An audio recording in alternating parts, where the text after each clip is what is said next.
मित्रांनो, DSD diploma direct second इयरची cap round 3ची अलॉटमेंट झालेली आहे. या ठिकाणी लिंक अवेलेबल आहे किंवा व्हिडिओच्या डिस्क्रिप्शन बॉक्समध्ये लिंक आहे. जर या ठिकाणी आपण गेलो तर तुम्हाला इथे तुमचा ID टाकायचा, डेट ऑफ बर्थ टाकायची आणि अलॉटमेंट चेक करून घ्यायची.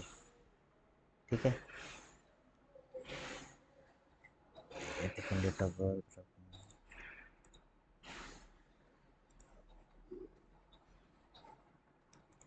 बर्थ टाकल्यावर व्ह्यू अलॉटमेंटवरती क्लिक करा. या ठिकाणी अलॉटमेंटवरती क्लिक केल्यानंतर तुम्हाला समजेल किती नंबरचं कॉलेज लागलेलं आहे. 13 नंबरचं कॉम्प्युटर सायन्स लागलेलं आहे या कॉलेजला. ठीक आहे. तर तो विद्यार्थी जो आहे तो त्या ठिकाणी ॲडमिशन घेऊ शकतो. है ना. आता किती नंबरचा ऑप्शन आहे? 13 नंबरचं. तर त्याला बेटरमेंट करायचं असेल तर बेटरमेंट पण तो करू शकतो. है ना. किंवा जर त्याला तिथे ॲडमिशन घ्यायचं असेल तर फ्रीज करायचं आहे. ती प्रोसेस तुम्हाला माहितीच आहे ना, seat acceptance process. I hope तुम्हाला समजलं असेल. तर नंबर लागल्यावर कॉलेजला जाऊन ॲडमिशन घ्यायचं आहे. ठीक आहे.